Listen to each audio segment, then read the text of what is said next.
BTN.com senior writer Tom Dienhart joining me now, as he always does at the end of each of our stops on campus. Of course, saw Penn State today, the defending Big Ten champs. 3 big impressions. Where are you starting, Tom? I'm going with the wide receivers first. There was a lot of consternation by some with the fact Penn State lost Chris Godwin. But, Dave, watching these guys, there's a depth of talent here that's remarkable.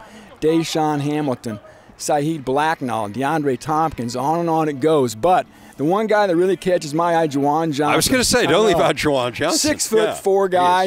He's had a great camp, made some terrific catches today. And don't forget about tight end Mike Gesicki, maybe the best tight end in the Big Ten.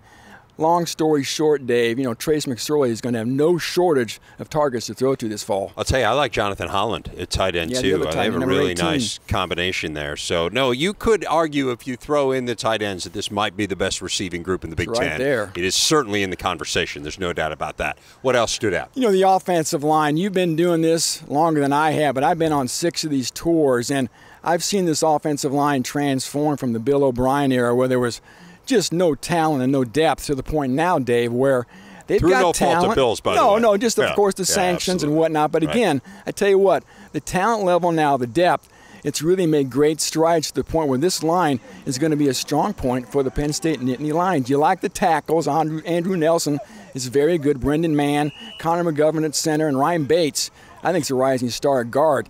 And how about Matt Limegrover, the old Minnesota offensive coordinator? He's as smart and as good of an offensive line coach as there is. So happy for him, too, because he's a guy who obviously didn't end great for him at Minnesota, and to come in here and to take this line, which had struggled for years, and to transform it. Pretty impressive Pennsylvania guy, too. No doubt. Where else? I really like the fact that Penn State has a secondary, I think, that could be a strength of this defense, too. We heard in the spring, of course, John Reed, the best cornerback, got hurt. He's actually not even here. He's out west doing an internship with Intel, but there's still plenty of talent in the secondary. It begins with Marcus Allen, who's really, Dave, I think, a linebacker, almost masquerading as a safety. 2 good cornerbacks, too. Grant Haley, I think. We saw him in the Ohio State game make the big play. And Christian Campbell, he's over 6 feet tall, has long arms. I talked to Brent Pry after practice, the defensive coordinator, and he likes Campbell quite a bit.